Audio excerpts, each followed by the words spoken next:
Hello everyone, स्वागत है आप सभी का आपके अपने यूट्यूब चैनल अल्फा इंस्टीट्यूट पर। तो कैसे हो सभी लोग? बढ़िया। देखो हम लोग क्लास 12 के चैप्टर नंबर 6, ठीक है, जो कि है ऑकुलस का उपयोग, उसके मोस्ट इंपॉर्टेंट ऑब्जेक्टिव क्वेश्चन को सॉल्व कर रहे थे। ठीक है, हम लोग 10 क्वेश्चन सॉल्व किए थे। उसके आगे हम बोले तो कुछ क्वेश्चन ऐसे हैं जिसको समझना बहुत इंपॉर्टेंट है, क्योंकि ऐसे क्वेश्चन आते हैं एग्जाम में, ऐसा नहीं कि नहीं आता है, क्योंकि एक क्वेश्चन तो बनेगा ही बनेगा ऐसे।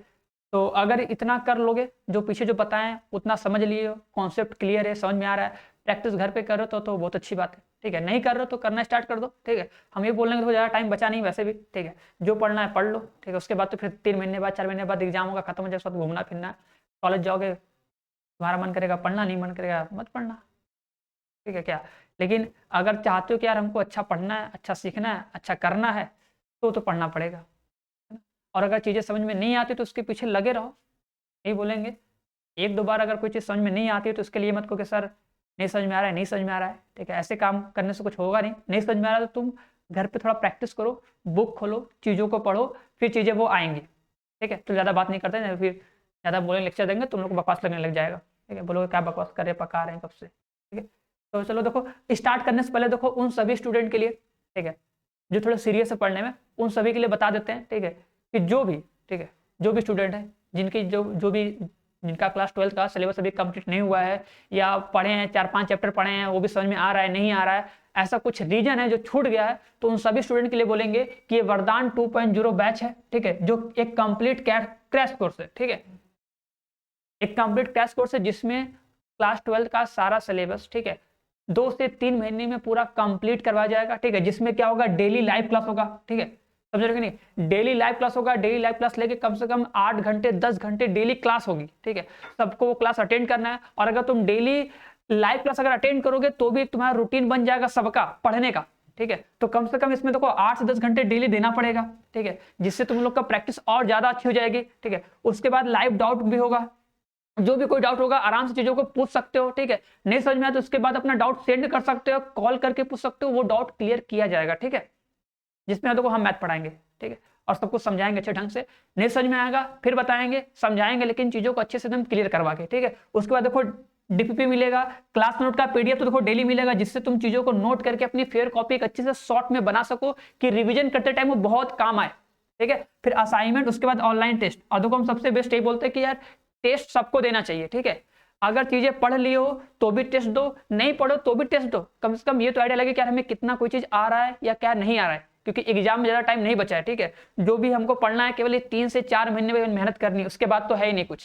ठीक है, इतना सोच के पढ़ो, इतना सोच के क्लास को ज्वाइन करो। अगर करना है तो, अगर अच्छा नंबर लाना है तो ज्वाइन करो, नहीं नंबर लाना है केवल पास होना है तो फिर जैसे पढ़ रहे हो पढ़ते हो, लेकिन पढ़ते रहो। ठीक है, पढ़ाई छोड़ना मत। ठीक है, कहीं से भी बस पढ़ते रहो। ठीक है, तो देखो, और हाँ, इन सब देखो, इन सब के बाद एक चीज और बता दें। ठीक है, इतना चीज देने के बाद, इतना चीज करने के बाद, इसमें, ठीक है, जो कोई चैप्टर खत्म होगा उसका थ्योरी पार्ट, उसके बाद क्या करवाया जाएगा, इंपॉर्टेंट। ठीक है, इंपॉर्टेंट ऑब्जेक्टिव क्वेश्चन। ठीक है, जो भी तुम्हारा होगा। ठीक है, कि कुछ भी बचे ना। ठीक है, कि अगर हम एक चैप्टर पढ़े, ऐसा नहीं क्रैश कोर्स है तो एक चैप्टर पढ़े 2 दिन में खत्म किए हो गया, ऐसा कुछ नहीं होने वाला। ठीक है, इसका जो भी इंपॉर्टेंट ऑब्जेक्टिव बनेगा उस चैप्टर से, ठीक है, उसका जो भी सब्जेक्टिव बनेगा सारा सॉल्व करवाया जाएगा। ठीक है, सब कुछ सॉल्व करके दिया जाएगा कि यार सॉल्व करो। ठीक है, कुछ भी बचेगा नहीं, इतना जान लो। ठीक है, अगर कुछ नहीं पढ़ो तो बहुत कुछ पढ़ लोगे। ठीक है, और टारगेट तो हम यही बोलते हैं कि मैथ और फिजिक्स में तो 100 आउट ऑफ 100 का टारगेट रखो सभी लोग, इससे कम के नीचे कोई बात नहीं। ठीक है, तो चलो स्टार्ट करते हैं। ठीक है, तो बोलोगे इसी के लिए इतना पका रहे हैं हम लोग को फिर से। ठीक है, तो देखो हम लोग क्वेश्चन नंबर 9 तक, हम लोग 10 तक कर चुके थे, क्वेश्चन नंबर 10 हमको करना था। ठीक है, देखो क्वेश्चन नंबर 10 क्या है, क्वेश्चन नंबर 10 में देखो बोला है कि sign theta plus cos theta का महत्तम मान ज्ञात कीजिए। ठीक है, अब देखो महत्तम मान निकालने का कॉन्सेप्ट हम क्या बताएं, कि अगर कभी भी महत्तम मान निकालना होता है तो बस सिंपल सा एक लॉजिक लगाया करो। क्या लॉजिक लगाना है, यह देखो कोई फंक्शन दिया है, उसका एक बार आकलन करते हैं, आकलन करने के बाद उसको 0 के इक्वल करते हैं, तो वहां से हमको उस मतलब जो भी x होगा, थीटा होगा, जो भी वेरिएबल होगा उसकी वैल्यू मिल जाती है। अब उस वैल्यू पे अगर उसे दिखाना है महत्तम, तो प्रोसेस क्या होता है कि उसका दोबारा आकलन करते हैं, दोबारा आकलन करने पे जो फंक्शन आता है उसमें उसका मान रखते हैं। मान रखने पर अगर उसकी वैल्यू माइनस में आ रही है तो मतलब फलन क्या है, मतलब उसका जो उच्चतम मान होगा, और अगर निम्नतम आ रहा है मतलब प्लस में आ रहा है, प्लस में आ रहा है तो क्या होगा, निम्नतम होगा। मतलब उल्टा कैसे याद रखना है, माइनस में आया तो उच्चतम, प्लस में आया तो निम्नतम। ठीक है, अगर किसी को गुस्सा आ रहा है तो भाई थोड़ा कंट्रोल कर लो, अब हम पढ़ा रहे इतना इतना पढ़ो, ठीक है। अगर पीछे कुछ भी समझ में नहीं आया ना तो गुस्सा मत करो, ठीक है। चलो यहाँ से स्टार्ट करते हैं, ठीक है। बहुत लोग फिर बोलोगे सर क्लास स्टार्ट हुआ 3.0 से, ऐसा कुछ होता नहीं है, ठीक है। क्लास जहाँ से देखोगे वहां से स्टार्ट हो जाएगा, नहीं देखोगे नहीं स्टार्ट होगा। चलो देखो, तो बस सिंपल से क्या करना है, देखो तुम्हें लिखना है फंक्शन कि सर हमारा ये फंक्शन दिया है एफ ऑफ एक्स, ठीक है, sign theta plus cos theta, ठीक है। अब देखो अगर किसी को नहीं दिख रहा है तो देखो ये बोलेंगे तो क्वालिटी वीडियो को बढ़ा लो, ठीक है। अब तुम चाहोगे कि मेरा डाटा बच जाए, हम सब कुछ देख भी ले, तो ऐसा कुछ होने वाला है नहीं। तो एक फंक्शन दिया है कि F X equal to sine theta plus cos theta, देखो इसका उच्चतम मान निकालते हैं। देखो पहला काम ये क्या करो, इसका 2 बार पहले अवकलन कर लो, कुछ करना नहीं, आंख बंद करके 2 बार अवकलन करो, ठीक है। आंख बंद करके, पता है ना, मतलब एक बार क्वेश्चन निकले सब कुछ रट जाना चाहिए। साइन थीटा का अवकलन क्या होता है, साइन थीटा का पता होगा, कॉस थीटा होता है, और कॉस थीटा क्या होता है, माइनस में साइन थीटा होता है, ठीक है। दोबारा अवकलन कर लो एफ डैश एक्स का, डबल डैश बोलते हैं ना, डबल डैश कर लो, कितना हो जाएगा कॉस थीटा का माइनस में साइन थीटा, और साइन थीटा का क्या हो जाएगा कॉस थीटा। बताओ यहाँ तो कोई दिक्कत है, यहाँ तो कोई दिक्कत होना भी नहीं चाहिए, और होना भी नहीं चाहिए भैया, इतना तो हम बोल रहे हैं, ठीक है। देखो अब क्या करना है, देखो कोई फंक्शन दिया है ना, अगर कभी भी तुम्हें कोई फंक्शन दिए, बस अगर ये पूछे बताओ ये इसका उच्चतम मान या महत्तम मान क्या होगा, ठीक है, महत्तम या उच्चतम जो भी बोले, ठीक है, निम्नतम या निम्नलिखित बोले, ठीक है, निम्नतम निम्नलिखित एक ही चीज है, उच्चतम या महत्तम एक ही चीज है, मतलब सबसे अधिकतम मान बताना है हमको। तो बस अब क्या करना है, देखो लिखोगे फलन के, देखो थोड़ा फास्ट होगा तो गुस्साना मत, ठीक है। फलन के उच्चतम अथवा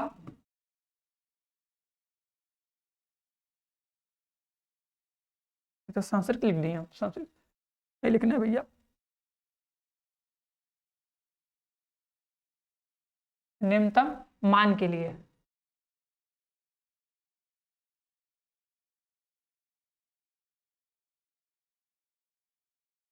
ठीक है। क्या करते हैं याद रखना, देखो पहला स्टेप है, देखो ये तो क्वेश्चन है भैया, क्वेश्चन दिया होगा, एक बार अवकलन के 2 बार अवकलन किए। पहला स्टेप याद रखना कि क्या करना है कि जो फंक्शन दिए होंगे, मतलब जो फंक्शन दिया होगा जिसका अवकलन किए होंगे, अगर हमें उच्चतम या निम्नतम मान निकालना तो उसको 0 के बराबर करेंगे, किसको एफ डैश एक्स, ये ध्यान देना कि इस एफ डैश एक्स को 0 के इक्वल करते हैं, और इसी को 0 के इक्वल करके जो भी उसमें वेरिएबल होगा, जो भी टर्म होगा उसको भी निकालेंगे। अब देखो इसमें वेरिएबल क्या है, थीटा वाला टर्म है, तो बस तुम्हें क्या करना है, इस cos theta minus sine theta equal to 0 करना है। अब इसको सॉल्व करके थीटा की वैल्यू फाइंड करनी है, बस सिंपल सी। देखो अब इसको सॉल्व कैसे करते हैं एक बार हम बता देंगे, याद कर लेना, ठीक है। क्या लिखते हैं कॉस थीटा, उसको उस साइड करेंगे हो जाएगा साइन थीटा, ठीक है। ये देखो हमेशा tan बनेगा। अब देखो ये जो कॉस है ना इसको उस साइड करेंगे, ये कैसे होता है, देखो ये कॉस थीटा है, इसका मल्टीप्लाई किसी से नहीं ना, तो देखो इसको तो इतना तो एज्यूम कर सकते हो भैया, मान सकते हो कॉस थीटा ऐसे मान सकते हो। अगर नहीं पता तो आज पता कर लेना, क्या हम बता दिए कॉस थीटा, तो इसको 1 इंटू कॉस थीटा लिख सकते हैं भैया, कुछ फर्क पड़ेगा नहीं, 1 से मल्टीप्लाई करने पर इक्वल टू साइन थीटा रहेगा, और 1 को इधर रखो, कॉस को भेज दो उधर, ठीक है। हमेशा tan बनाते हैं, तुम इसको भी इधर ला सकते हो, ऐसे कोई बड़ी बात नहीं है, तो कॉट बन जाएगा, कोई फर्क नहीं पड़ेगा, ठीक है। उधर भेजो tan बनाओ, tan बनाने का प्रैक्टिस करो, उससे थोड़ा सिंपल रहेगा, ठीक है। अब देखो इस कॉस को उधर भेजेंगे, कॉस उधर भेजेंगे कितना हो जाएगा tan हो जाएगा। नेक्स्ट स्लाइड में करते हैं भैया, ठीक है। देखो क्या करेंगे, उधर जाएगा, देखो इधर बचेगा 1 इक्वल टू, देखो उधर जाएगा तो हो जाएगा sine theta equal to cos theta, इतना ही बनेगा ना, ठीक है। अब देखो इसी को हम ऐसे लिख सकते हैं, देखो एक बार जब प्रैक्टिस कर लोगे तो हो जाएगा, ऐसा नहीं कि नहीं होगा, ठीक है। ये जाएगा तो थीटा इक्वल टू क्या होगा, तो थीटा की वैल्यू क्या होगी, ठीक है बताओ। अगर हम पूछे अगर इतना हो गया तब थीटा की वैल्यू क्या होगी, तो बताओ tan में कितने अंश का मान 1 होता है, ठीक है। अब देखो यहाँ पे कोई जो थीटा का जो वैल्यू दिया था, इधर देख लो कि यहाँ पे कोई रेंज नहीं दिया कि भैया कहाँ से कहाँ तक हमको लाना है, मतलब इसका कोई डोमेन हमें नहीं दिया है कि जो थीटा का है वो थीटा यहाँ से यहाँ तक होना चाहिए। एफ ऑफ एक्स यहाँ पे लिखें तो इसको एफ ऑफ थीटा कर लो, हम लोग एफ ऑफ एक्स लिख दिए हैं, ठीक है। थीटा में तो थीटा में लिख देते हैं सबको, ठीक है, नहीं तो बोलोगे सर एफ एक्स कहाँ से आ गया। चलो देखो इसको थीटा कर लेते हैं, एफ ऑफ थीटा है, ये थीटा फंक्शन है ना, तो थीटा में कर लेते हैं, ठीक है। इसको भी हम लोग थीटा कर देते हैं, ठीक है, थीटा हो गया ना। तो ऐसा कुछ तो दिया नहीं भैया कि कहाँ से कहाँ तक होना चाहिए, ठीक है, थीटा की वैल्यू। तो अब हम क्या करेंगे, देखो ध्यान देना, तो tan थीटा इक्वल टू कितना आएगा, देखो अगर तुम बोलोगे तो tan π/4 हो जाएगा, क्योंकि tan π/4 की वैल्यू कितनी होती है 1 होती है, तो यहाँ से देखो tan से tan कैंसिल होगा और थीटा की वैल्यू कितनी आ जाएगी π/4, थीटा वैल्यू कितनी आ जाएगी, पाई4 आ जाएगी। लेकिन ये बताओ क्या जो ये 1 है tan में केवल 45 अंश का मान ही 1 होता है? ठीक है, बोलो ऐसा कुछ तो है नहीं। ठीक है, tan में केवल 45 अंश का मान तो 1 होता है नहीं, मतलब और कुछ भी होता है ना, तो इसलिए इसको केवल एक नहीं लिखेंगे। देखो अगर रेंज दिया होता है कि भाई पाई से 0 से 90 तक तो ठीक है भैया, इतने ही केवल लिखते हैं। ठीक है, तो देना चाहिए, कुछ तो रेंज देना चाहिए। चलो फिर भी चलो हम करते हैं। तो देखो यहाँ पे देखो अब ऐसे नहीं करेंगे, क्या लिखेंगे, इसलिए अब थीटा की वैल्यू क्या हो जाएगी, तो थीटा इक्वल टू कितना होगा, देखो कितना आएगा, एक आएगा पाई/4। ठीक है, दूसरा क्या होगा तो बताओ, अच्छा बताओ जब tan theta equal to tan alpha होता है तो जो थीटा का व्यापक मान होता है वो n pi plus minus alpha होता है, याद आ रहा है, मतलब उसमें प्लस अल्फा जोड़ते हैं तो वो वैल्यू आती है। देखो पाई/4 पे अगर इसका मान एक है तो पाई प्लस पाई/4 मतलब कितना, 5 पाई/4 पे भी इसकी वैल्यू बनी होगी। ठीक है, ठीक है ना, बात समझ रहे हो कि नहीं? ठीक है, फिर इसमें एक पाई ले ली, फिर 2 पाई ले लो, फिर आगे बढ़ाओ, यहाँ पे 2 लिखो। ये फॉर्मूला होता है ना n pi plus minus alpha, ये होता है tan थीटा के लिए ना। एक पाई लिए, अल्फा मतलब जो एंगल दिया होता है, अगर जिसको नहीं पता होगा भैया क्लास 11 का वीडियो देखेगा ट्रिग्नोमेट्री वाला, उसमें मिल जाएगा। ठीक है, फिलहाल के बस इतना समझो कि पाई/4 पे 1 होता है, उसके आगे 5/4 1 होता है। इस तरह ऐसे इसी तरह तुम सोचो ना, ऐसे इसी तरह बहुत सारी वैल्यू होंगी जिसपे इसका मान 1 मिलेगा। ठीक है, अब देखो क्या करना है, अब हम केवल एक लिखाते हैं, एक लिखते हैं, एक को लिखेंगे कब, एक लिख रहे हैं। ठीक है, क्योंकि हम कहाँ तक लेंगे हमको क्या पता, लिखेंगे जब थीटा बिलोंग्स टू क्या, 0 से 90 अंश। ठीक है, कि जब 0 से 90 होगा तब क्या होगा, देखो कुछ नहीं करना है, बस मेरी बात सुनना। अगर 0 से 90 होगा तो थीटा को लोग क्या लेंगे, तब इसको लेंगे, पाई/4 मतलब कितना, 45 अंश। ठीक है, तब जो ये एफ डबल डैश एक्स है इसी का मान निकालते हैं। जो एफ डबल डैश एक्स है इसका मान देखो सॉल्व करके दिखाते नहीं, बस तुम्हें खुद से समझना है। देखो हम क्या बताएं, पहला स्टेप क्या है भैया कि जो तुम्हें फंक्शन दिया होगा फंक्शन को लिखो, उसका एक बार अवकलन किए, 2 बार अवकलन किए, 2 बार अवकलन किए, 2 बार अवकलन करने के बाद बस पहला स्टेप क्या है कि जो फंक्शन दिया जो तुम एक बार जो अवकलन किए हो उसको 0 के बराबर करो। 0 के बराबर करने के बाद उसमें जो भी वेरिएबल वाला टर्म होगा, जैसे थीटा होगा, एक्स होगा, आर होगा, एच होगा, उसकी वैल्यू निकाल लो। देखो उसकी वैल्यू निकाल ली है। उसकी वैल्यू निकालने के बाद बस इस वैल्यू पर, जो ये वैल्यू आ गई ना, देखो 0 से 90 लिखा है, मतलब अब इस वैल्यू पर चेक करो कि एफ डैश एक्स क्या होगा, प्लस में आएगा कि माइनस में आएगा। अब देखो हम करके देखते हैं। देखो ये मेरा एफ डैश एक्स है, ये मेरा एफ डैश एक्स है ना। अगर तुम इसमें देखो, अगर तुम माइनस कॉमन कर लो, ध्यान देना, देखो माइनस कॉमन कर लो तो साइन थीटा प्लस में कितना हो जाएगा, कॉस थीटा हो जाएगा कि नहीं, माइनस कॉमन कर लो। अब बताओ यहाँ पे साइन 45 रखो, यहाँ पे रखो कॉस 45, 1/√2 1/√2 जोड़ोगे कुछ भी आंसर आएगा प्लस में आएगा, फिर माइनस से गुणा करोगे हो जाएगा माइनस में। इसका मतलब जो एफ डैश एक्स है हमेशा क्या आएगा, माइनस में आएगा। मतलब जब हम एक्स की वैल्यू कितनी रखेंगे, सॉरी जो थीटा की जो वैल्यू है अगर वो पाई/4 रखेंगे तो इसका आंसर आएगा माइनस में। सॉल्व करके दिखाना नहीं, बस समझना है। तो बस लिख दोगे F dash x is less than क्या, 0। एफ डैश एक्स क्या है, 0 से छोटा है। बस इतना कर लिए।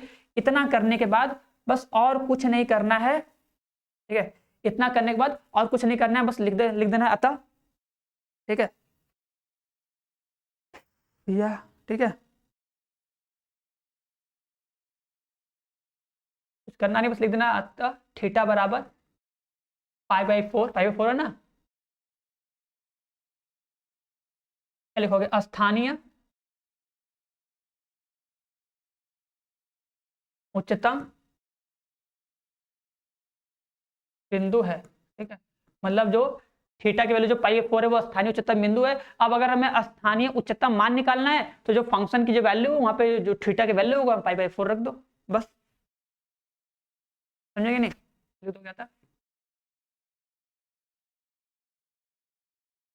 आता एफ का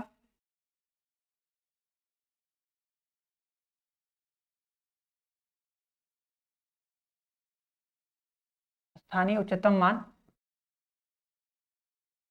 कितना हो जाएगा, रख के दिखाएं, देखो एफ ऑफ थीटा कितना था, साइन थीटा था। ये देखो हमारा क्वेश्चन था, बस ऐसे लिखना है। तो इसी में तुमको रख देनी वैल्यू। ठीक है, कितना, साइन 45 अंश प्लस में कॉस 45 अंश।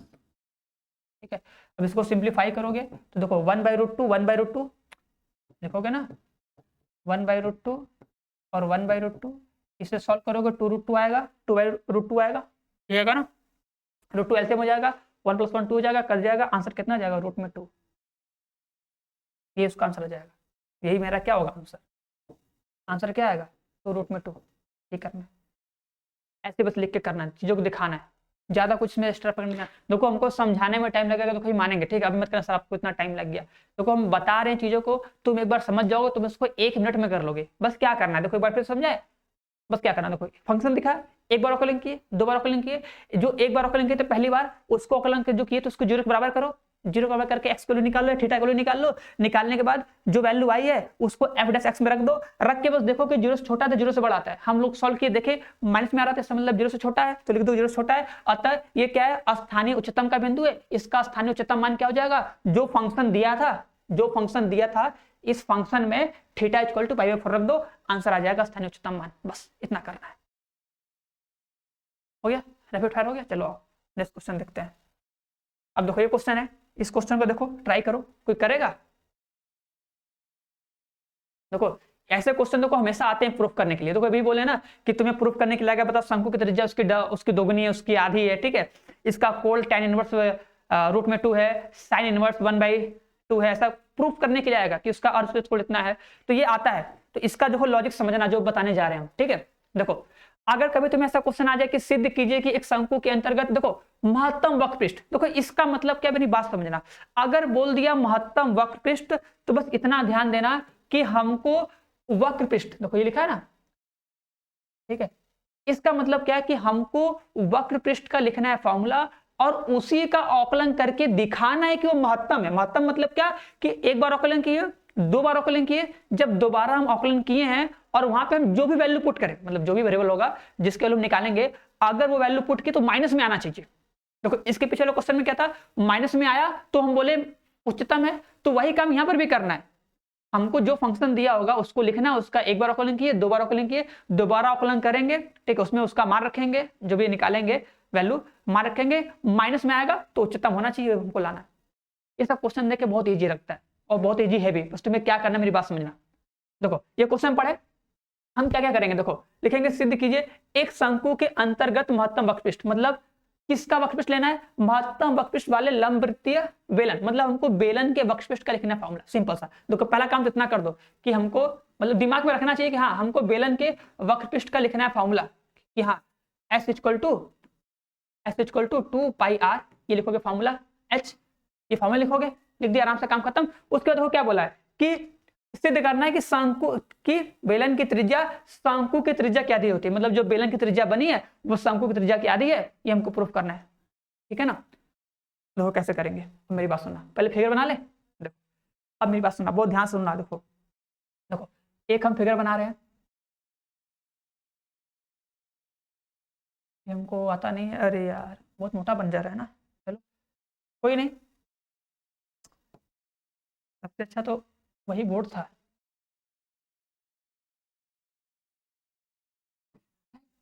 यार मस्त नहीं बन रहा है, मस्त बनता तब ना, चलो जाने दो, जैसे मन वैसे काम चलाते हैं, ठीक है। तो जैसे एक शंकु है हम लोग का, ठीक है, अब देखो इस शंकु में एक बेलन बना रहे हैं, ठीक है, देखो इस शंकु में एक बेलन बना रहे हैं हम, ठीक है। अब देखो हम सब लिखेंगे नहीं, सब लोग लिखने वाला काम तुम लोग करोगे, ठीक है। एक देखो बेलन बना लिए हम, ठीक है,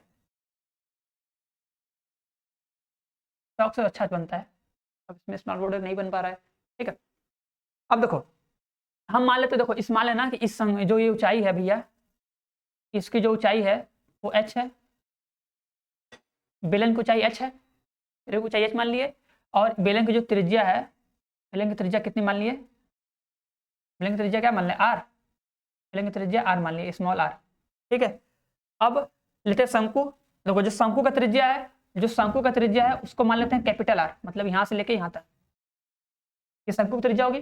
शंकु की ऊंचाई मान लेते हैं, देखो शंकु बड़ा है ना, तो ये शंकु की ऊंचाई मान लेते हैं, शंकु की ऊंचाई मान लेते हैं कैपिटल H, उम्मीद करेंगे कि समझ में आया होगा। ये शंकु की ऊंचाई हो जाएगी, शंकु की ऊंचाई हो जाएगी कैपिटल में H, जाएगा शंकु की ऊंचाई, ठीक है। समझ में आ रहा है कि नहीं, देखो जो बेलन उसके अंदर है, छोटा त्रिज्या छोटा, छोटी ऊंचाई छोटा h, शंकु बड़ा है बड़ा h, बड़े त्रिज्या बड़ा, ठीक है। अब देखो क्या करोगे, अब मेरी बात सुनना, सबका नाम ABCD नाम देते हैं, ABCD हम नाम किसे दे,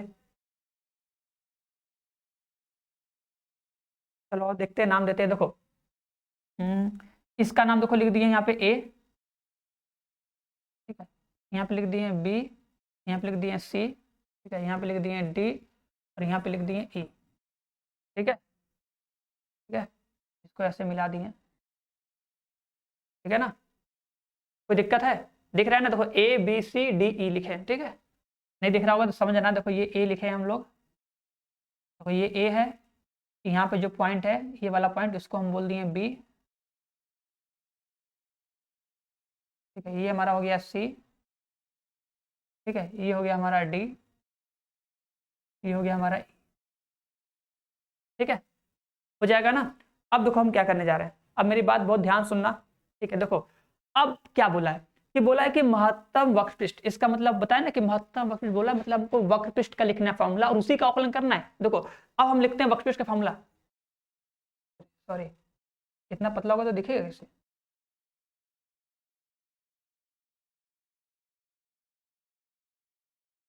ठीक है। अब देखो जो वक्रपृष्ठ होगा, वक्रपृष्ठ का फॉर्मूला क्या होता है, 2πr/h, ये होता है फॉर्मूला, ठीक है। अब देखो जब हम लिखे फॉर्मूला, तो हमारा जो फॉर्मूला होना चाहिए लिखने के बाद, बस सोचना उसमें एक वेरिएबल होना चाहिए। देखो इसमें r और h दोनों है, r और h दोनों है, तो जब हम आकलन करेंगे तो किसी एक ही वेरिएबल के रिस्पेक्ट करते हैं, जैसे x के सापेक्ष करेंगे, या t के सापेक्ष करेंगे, या r के सापेक्ष करेंगे, या h के सापेक्ष करेंगे, या l के सापेक्ष करेंगे, ठीक है।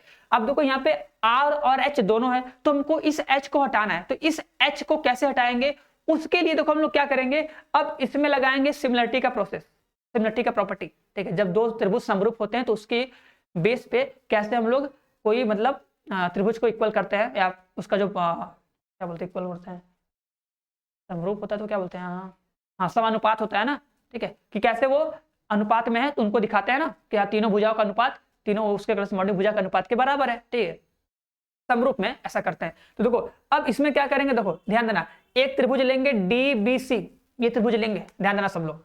अब देखो इसी एच को हमको हटाना है, तो देखो हम इधर बता रहे हैं, इधर देखो यहाँ है, इधर ध्यान देना, एक बार बता देंगे बस हो जाएगा, ठीक है। ध्यान देना, देखो त्रिभुज ले रहे हैं, कौन सा त्रिभुज ले रहे हैं, डी बी सी, देखो डी बी सी, और एक बड़ा वाला देखो ए बी ई,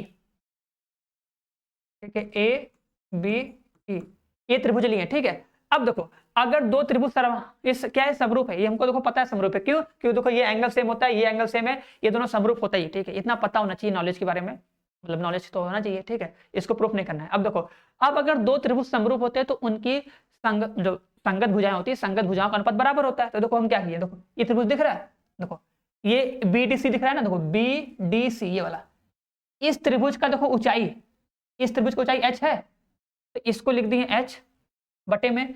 अब देखो जो बड़ा वाला त्रिभुज है, इसकी ऊंचाई कितनी है, कैपिटल H, तो कैपिटल H लिख देंगे, बताओ कोई दिक्कत है, भैया संगत भुजाओं का अनुपात बराबर होता है, तो इसका ऊंचाई बटे में बड़े वाले की ऊंचाई, ठीक है, इक्वल टू अब देखो छोटे वाले का आधार, देखो इसका आधार देखो ये दिख रहा है ना, इसका आधार क्या है, BC है, BC।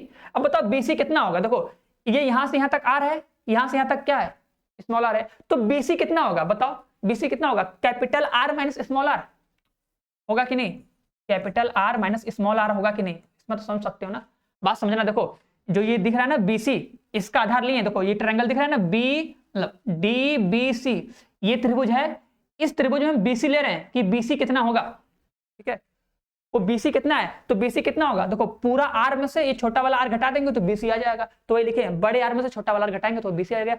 अपॉन में क्या होगा, बड़े वाले का आधार, देखो बड़ा वाला ये है, इसका आधार कितना है, यहां तक है R है, तो यहाँ पे क्या लिख दोगे, कैपिटल R, ठीक है। अब यहाँ से H इक्वल टू क्या मिल जाएगा, H इक्वल टू मिल जाएगा, इसका इससे मल्टीप्लाई करोगे हो जाएगा H बाई R, और ये क्या हो जाएगा R माइनस स्मॉल r, कितना आएगा कि नहीं बताओ, कोई दिक्कत है। अब यही जो H की वैल्यू आई है यही लाके यहाँ रखो, देखो यहाँ पर मेरे पास ये कोई तरीका नहीं था, ठीक है, क्योंकि इस क्वेश्चन में इसमें हम ऐसी H की वैल्यू निकालेंगे, अगर कोई और क्वेश्चन होता है ना तो उसमें कुछ ना कुछ हिंट दिया होता है, तो जिससे हम वहां से उसकी वैल्यू निकालते हैं। अब यहाँ पे हमको इस H की वैल्यू इसी प्रोसेस से निकालना है, ठीक है, क्योंकि इसमें कुछ दिया ही नहीं था और कुछ, इसलिए ऐसा किए। अभी नेक्स्ट क्वेश्चन करवाएंगे उससे बताएंगे उसमें कैसे करना है, ठीक है। देखो अब बस इसकी वैल्यू रख दो, अब उम्मीद करेंगे सब लोग कर लेगा, ठीक है। R लिखे, H की वैल्यू कितनी रख देना है, देखो R रख दो बस, ये H R minus R upon में क्या R। अब देखो मल्टीप्लाई कर लेते हैं, ठीक है। देखो ये सब कांस्टेंट तरह काम करेगा, देखो 2 पाई कैपिटल H बटा में क्या R, इस R का देखो अंदर मल्टीप्लाई करेंगे तो देखो ये हो जाएगा R इंटू आर, माइनस में R का मल्टीप्लाई होगा तो R। बताओ कोई दिक्कत है, समझ में आया कि नहीं? इतना अगर समझ में आ गया तो बस क्वेश्चन सॉल्व, और कुछ नहीं करना। मतलब देखो मेरा फंक्शन बन गया। अब जो ये फंक्शन बना है इसी का हम 2 बार अवकलन करते हैं, इसी का देखो हम 2 बार अवकलन करेंगे, ठीक है, ध्यान देना। इसी का हम लोग अब 2 बार अवकलन करेंगे। कैसे करेंगे, बहुत आराम से देखना। देखो एक बार अवकलन करें, देखो ds अपॉन में dr, देखो एक बार अवकलन कर रहे हैं। देखो ये पूरा कांस्टेंट की तरह काम करेगा। मतलब कांस्टेंट मतलब क्या, अचर, ठीक है। देखो जब अगर हमको दिया होता है कि सिद्ध कीजिए कि एक शंकु, देखो एक शंकु दिया है, मतलब अगर हमको शंकु दिया है ना, तो जो शंकु का जो ऊंचाई होता है, जो शंकु का त्रिज्या होगा, वो एक अचर की तरह काम करेगा। ये मत सोचना सर ये वाला r ये वाला h कहां गया, क्योंकि देखो हमको दिया है कि एक दिए गए शंकु में एक बेलन बना है, तो जो बेलन बना है उसका जो त्रिज्या है, उसका जो ऊंचाई है, वो वेरिएबल है, वो बदलेगा, वो मतलब वो बदल रहा है, तो हमको उसी के सापेक्ष अवकलन करना होता है, उसको बदलते हैं। और जो दो दिया है पहले से कि शंकु के अंदर बना है, मतलब शंकु का ऊंचाई और शंकु का त्रिज्या फिक्स है भैया, कि ये h है ये r है, तो ये अचर की तरह काम करेगा। तो इस पे फोकस मत करना, मतलब ये हमारा एक अचर होगा, इतना बात याद रखना, ठीक है। ठीक है, ये क्वेश्चन देखो एक बार में ऐसे समझ में नहीं आने वाला है, एक बार खुद से करोगे फिर आएगा। अब देखो इसका अवकलन करें, देखो r और r का अवकलन करोगे तो बताओ क्या होता है। r का अवकलन हो जाएगा भैया ये r माइनस r स्क्वायर का क्या हो जाएगा 2r, ठीक है। दोबारा अवकलन करते हैं, देखो इसी के आगे दोबारा अवकलन करते हैं, दोबारा भी तो करना पड़ता है ना। अब देखो इसी का देखो एक बार अवकलन किए, ये एक बार हो गया, दोबारा अवकलन करते हैं d2s अपॉन में क्या dr स्क्वायर। देखो अब देखो जब दोबारा अवकलन करोगे, देखो दोबारा अवकलन करो, देखो ये तो कांस्टेंट रहेगा, देखो ये तो कोई फर्क पड़ेगा नहीं, ये 2 पाई h बटा में r, ये एज इट इज रहेगा। अब देखो इसका अवकलन करो, देखो ये r है, r का अवकलन कितना हो जाएगा 0, r का अवकलन कितना होगा 0 माइनस ये 2r का अवकलन कितना होगा 2 बाहर आ जाएगा, r का अवकलन 1, तो यहाँ पे कितना आएगा माइनस में इंटू में कितना आएगा, इंटू में आएगा -2, और आंसर कितना आ जाएगा माइनस में 4 पाई h बटा में क्या r, ये आएगा कि नहीं, ठीक है। अच्छा देख लिए कि जो d2s अपॉन में जो dr स्क्वायर है ये कितना आ गया, माइनस में आ गया, देख रहे हो कि नहीं, माइनस में। तो जब माइनस में, इसका मतलब ये उच्चिष्ट होगा, मतलब ये उच्चतम होगा। देखो ना बोला है महत्तम, मतलब ये महत्तम है। लिख दोगे कि d2s अपॉन में dr स्क्वायर लेस देन क्या है 0 है, क्योंकि माइनस का मल्टीप्लाई भाई देखो हुआ है।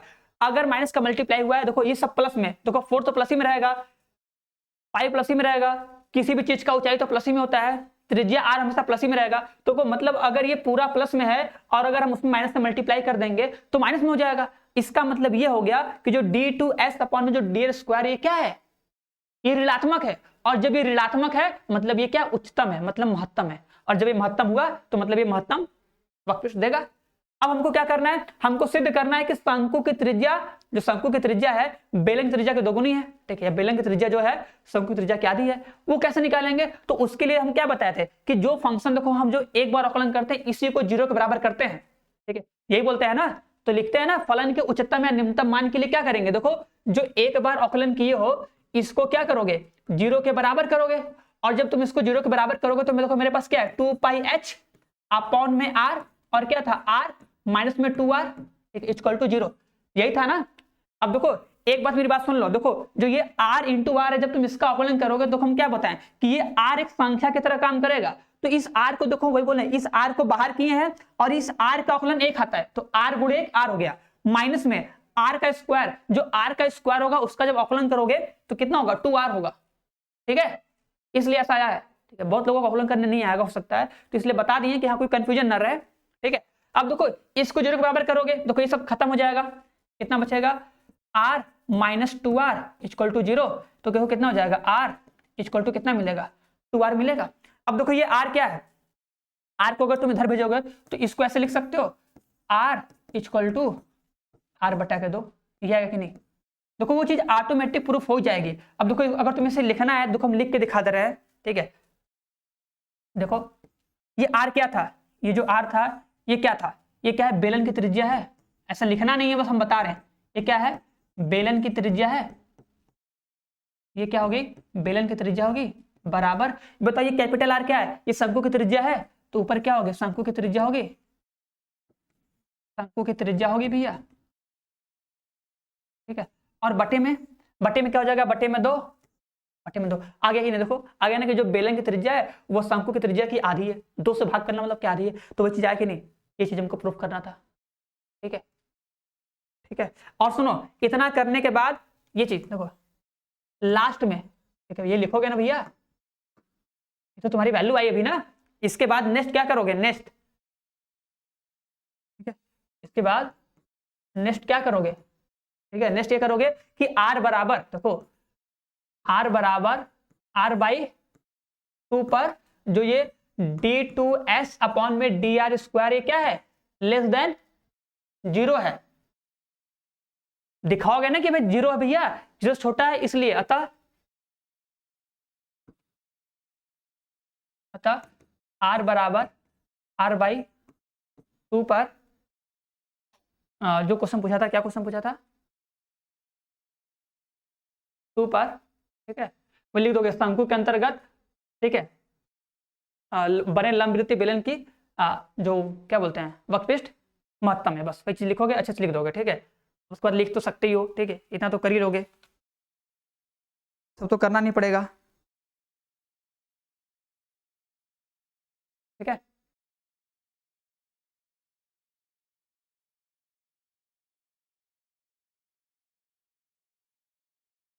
ऐसे लिखते हैं, ठीक है, एस महत्तम है, ठीक है, समझे कि नहीं, एस मतलब क्या, वही वक्रपृष्ठ महत्तम है, और महत्तम उसके बाद लास्ट में लिख दोगे था शंकु बेलन की त्रिज्या शंकु त्रिज्या की आधी है, ठीक है। अब इतना तो कोई स्टेटमेंट लिखना है, देखो हम सॉल्व करने का तरीका बता दिए, देखो हम यही कहते हैं कि पहले सॉल्व करने का प्रोसेस देख लो, समझ लो, उसके बाद अगर बात आएगी लिखने की तो बुक से एग्जाम्पल देख के लिख सकते हो, ठीक है। बात समझ आ रही कि नहीं, कर लोगे सभी लोग, एक बार ट्राई करना, देखो ये क्वेश्चन बना है, ठीक है, इस क्वेश्चन को एक बार देख लो, स्क्रीनशॉट ले लो, आराम से चीजों को एक बार सॉल्व जरूर करना, ठीक है, कैसे उस आर को, कैसे उस एच को हटाए हैं, कैसे आर का मान निकाले हैं, समझना, ठीक है। रखने के बाद देखो ये इस आर के वैल्यू निकालते हैं, ठीक है, निकालने के बाद ये बना दे, हाईवे बना दे कि तुम लोग को पता रहे कि ऐसे जाना है, ऐसे भी जाके एक बार देख लेना कि हाँ ऐसे भी जाना है हमको, ठीक है। बताओ समझ में आया कि नहीं, देखो ये क्वेश्चन देखो लंबे होंगे लेकिन समझ में आएंगे तो अच्छी बात है बहुत ना, एक क्वेश्चन और तो बताना चाहिए था, लेकिन टाइम नहीं है, लेट हो जाएगा, ठीक है। चलो अच्छा बताते हैं, ठीक है, देखो फटाक से बताएंगे, सबको समझना, देखो क्या बोला है, देखो इस क्वेश्चन को मैं हिंट देंगे, सभी लोग करना, देखो बोला है कि सिद्ध कीजिए कि दी हुई तिर्यक ऊंचाई, देखो अब क्या बोला, देखो तिर्यक ऊंचाई मतलब तिर्यक ऊंचाई दिया है, इसका मतलब ये क्या होगा, एक अचर की तरह काम करेगा। अब बस तुम क्या करो, देखो एक बनाओ, एक बनाए, देखो एक बना दिया शंकु, देखो इसमें तिर्यक ऊंचाई दिया है तो मतलब इसमें एल तो दिया है, एल दिया है मतलब कि एल जो होगा वो एक संख्या की तरह काम करेगा बस, ठीक है। तो इसमें चर क्या होगा सर, तो देखो इसमें जो इसका जो ऊंचाई होगा ये एच, ये हमको नहीं पता है, इसका जो त्रिज्या होगा आर, ये हमको नहीं पता, तो इसको ये मतलब ये अचर की तरह काम करेगा बस। अब देखो इसका जो अर्ध शीर्ष कोण होगा ये क्या होगा, थीटा होगा, ठीक है। अब देखो हमें इसी थीटा का मान निकालना है। अब देखो अगर इस त्रिभुज की बात करें, देखो इस त्रिभुज की बात करें तो बताओ, ये देखो माइंड में पता होना चाहिए कि tan थीटा बराबर क्या होता है, tan थीटा बराबर होता है लंब बटे आधार, तो लंब कितना हो जाएगा r और आधार कितना हो जाएगा h, ठीक है। तो अब हमको r और h का मान चाहिए, अगर हमें r और h का मान मिल गया तो यहाँ पर रख के थीटा का मान निकाल लेंगे, हमको आंसर मिल जाएगा, मतलब tan√2 आएगा। कैसे करोगे मेरी बात ध्यान देना। अब देखो क्या पूछा है कि महत्तम आयतन, देखो लिखा है ना महत्तम आयतन, इसका मतलब महत्तम आयतन मतलब ये हो गया कि हमको आयतन का लिखना है फॉर्मूला और उसी का आकलन करना है 2 बार, और 2 बार आकलन करके दिखाना है कि माइनस में आ रहा है, बात समझे। देखो एक बार हम लिखे, देखो लिखे आयतन का formula 1/3 pi R square H, ये होता है आयतन का फॉर्मूला, ठीक है। अब मेरी बात सुनो, बताओ देखो ये आर स्क्वायर है, दिख रहा है आर स्क्वायर, ये एच है, बताओ इसमें इस एच को हटाएंगे कि नहीं, एच को हटाना पड़ेगा ना, क्योंकि जब एच को हटाएंगे तभी तो भैया एक चर होगा, हम क्या बोले थे कि अगर 2 चर आ गए तो एक को हटाना पड़ेगा, ठीक है। अब देखो इस शंकु में फॉर्मूला होता है, ठीक है, कि जो आर का स्क्वायर प्लस एच का स्क्वायर बराबर क्या, एल का स्क्वायर, ये शंकु में सब लोग फॉर्मूला पढ़ा होगा, ठीक है। नहीं पढ़ा होगा देख लो भैया, ये कर्ण का स्क्वायर जो होता है आधार का स्क्वायर प्लस लंब के स्क्वायर के बराबर होता है, इतना हम कर दिए, ठीक है। इतना करने के बाद देखो अब क्या करेंगे, मेरी बात सुनना बहुत ध्यान से, ठीक है। इस h का मान यहां से निकालो, देखो h का मान रूट में आएगा, अब बताओ अगर रूट में रहेगा तो आकलन करने में थोड़ा दिक्कत होगा, ठीक है। तुम रूट्स में करके कर सकते हो, आंसर उतना ही आएगा, कोई दिक्कत नहीं है, ठीक है। यहां से तुम r का मान निकालो, आर स्क्वायर का, आर का मान निकालो, एच का मान निकालो, किसी का भी मान निकाल के यहाँ पर रख सकते हो, हम ये कह रहे रख सकते हो। लेकिन अगर देखो तुम आर स्क्वायर का मान निकाले, एल स्क्वायर आएगा माइनस में एच स्क्वायर आएगा, यहाँ पर रख दो, ठीक है, कोई दिक्कत नहीं है। एच का मान रखना है, एच का मान रख दो, किसका मन कर रहा है, आर का मन कर रहा है, आर का मान देखो रख रहे हैं, देखो अगर हम आर का मान रखेंगे तो कितना हो जाएगा 1/3 पाई, आर का मान कितना हो जाएगा देखो एल का स्क्वायर माइनस में एच का स्क्वायर, ठीक है। पिछले वाले में हम एच का मान रखे जिसमें हम लोग एल का मान रखते हैं, आर का मान रख दिए कि नहीं, रख दिए। अब इस एच का अंदर मल्टीप्लाई कर लो, देख लो कितना हो जाएगा 1/3 पाई, देखो ये हो जाएगा एल का स्क्वायर इंटू में एच माइनस कितना एच का, कोई दिक्कत है। अब देखो इसका 2 बार अवकलन करो, 2 बार, ठीक है, हम करें अवकलन, देखो 2 बार अवकलन करें, चलो अच्छा 2 बार अवकलन करते। देखो अगर हम dv बाई डी एच कर रहे हैं, देखो ये 1/3 पाई तो ऐसे ही रहेगा।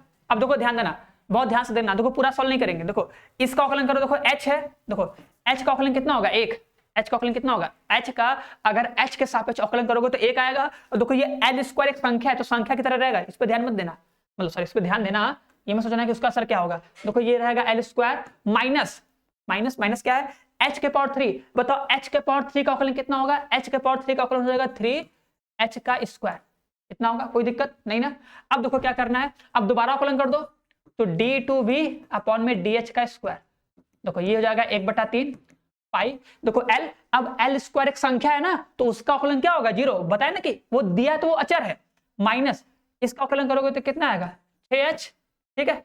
तो देखो d2v अपॉन में dh का जो स्क्वायर है इसका आंसर कितना आ गया, गुणा कर लो तो आ जाएगा माइनस में 6 पाई h बटे में 3 कट जाएगा तो माइनस में 2 पाई h, कितना आएगा, ये क्या है माइनस में है ना, माइनस में इसका मतलब उच्चतम है, लिख दोगे जैसे लिखना है लिख दोगे, ठीक है। और बताओ अगर तुम्हें वैल्यू निकालनी है, वैल्यू निकालनी थी ना, तो वैल्यू जो निकालनी है तो देखो जो एक बार जो अवकलन किए हो, एक बार जो अवकलन किए हो इसको 0 के बराबर करो, देखो इसको जो होगा, अगर तुम इसको देखो हम थोड़ा फास्ट कर रहे हैं, ठीक है, कि ज्यादा टाइम नहीं लगे, अब क्या करें टाइम तो लग ही गया है, इतना लंबा कोई वीडियो देखेगा नहीं बट फिर भी बताना है। देखो 0 के बराबर करो, देखो कितना आ जाएगा एल स्क्वायर बराबर कितना आएगा, क्या लिखोगे, देखो लिखोगे एल का स्क्वायर माइनस कितना 3h का स्क्वायर बराबर 0, तो एल स्क्वायर बराबर कितना हो जाएगा 3h का स्क्वायर हो जाएगा, ये होगा ना। एल की वैल्यू कितनी हो जाएगी, देखो एल की वैल्यू हो जाएगी, जाना दो ना, एल की वैल्यू क्या निकालनी है, एल की वैल्यू निकालनी है, तो देखो एल इक्वल टू हो जाएगा, अरे भैया एल स्क्वायर इक्वल टू इतना आ गया, ये देखो एल स्क्वायर की वैल्यू मिल गई, ठीक है। अब देखो जब एल स्क्वायर की मिल गई वैल्यू, ठीक है, अब हम लोग क्या करते हैं, हम लोग निकालते हैं आर की वैल्यू, ठीक है। बताओ आर इक्वल टू कितना होगा, तो कभी फॉर्मूला पढ़े थे तो आर इक्वल टू कितना होगा, एल का स्क्वायर था माइनस में कितना था एच का स्क्वायर था, यही था ना, रखो देखो आर का स्क्वायर इक्वल टू एल का स्क्वायर मतलब कितना 3h का स्क्वायर माइनस में कितना h का स्क्वायर, तो आर बराबर कितना हो जाएगा रूट में 2h का स्क्वायर, ठीक है, तो कितना आ जाएगा रूट में 2h आएगा कि नहीं, ये निकाल लोगे कि नहीं।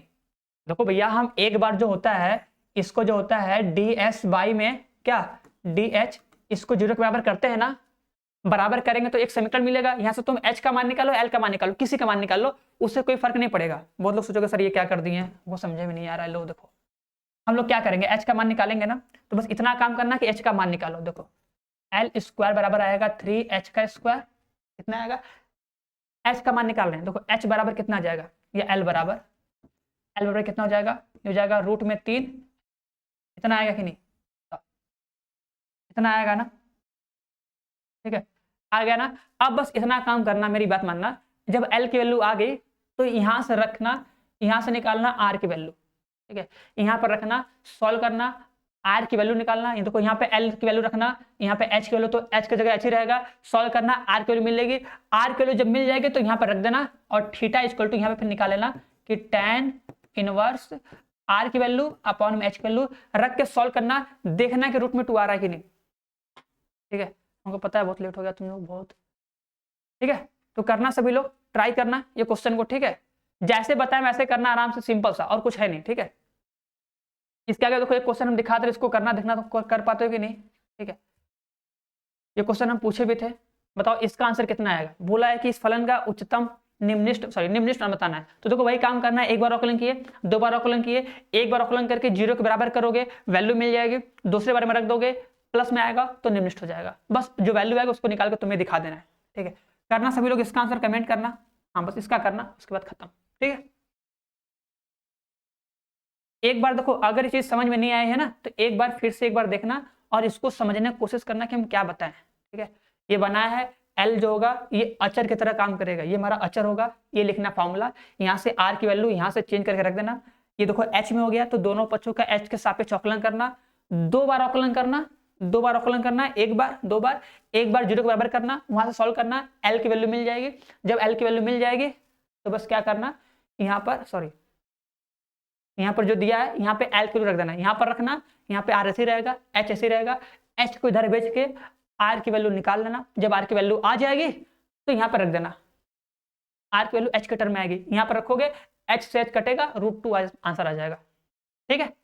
वो आ जाएगा, वो कन्फर्म में आएगा। ये सिंपल, देखो ये सब क्वेश्चन बहुत सिंपल होते हैं, ठीक है। तो सभी लोग ट्राई करेगा। इसके बाद वाला क्वेश्चन ये देख लो, इसको सब लोग ट्राई करके इसका आंसर कमेंट करेगा, बताएगा इसका आंसर कितना आएगा, ठीक है, ठीक है। और एक बार फिर से उन सभी स्टूडेंट के लिए, ठीक है, अगर कोई भी अगर जिसको लगता है कि नहीं यार हमको थोड़ा सा ज्वाइन करना चाहिए बैच, थोड़ा सा 2-3 महीने पढ़ लेना चाहिए, तो अभी से देखो इसको ज्वाइन कर लो। देखो जितना लेट करोगे उतना पछताओगे, पीछे का 1 चैप्टर 2 चैप्टर छूट जाएगा तो उसको कवर करने में बहुत टाइम लगेगा और हो भी नहीं पाएगा। इसलिए अगर मन है पढ़ने का, टाइम है तुम्हारे पास, चाहते हो पढ़ना, तो इसको इस बैच को जरूर ज्वाइन करना। सब कुछ मिलेगा, सब कुछ कंप्लीट करवा जाएगा, 2 से 3 महीने में सब कुछ कंप्लीट करा के रिविजन भी करवा जाएगा, ठीक है, कि बेहतर से बेहतर तैयारी हो जाए। तो यहीं पे हम लोग क्लास खत्म करते हैं, फिर मिलते हैं नेक्स्ट वीडियो में। तब तक के लिए सबको बाय, ठीक है।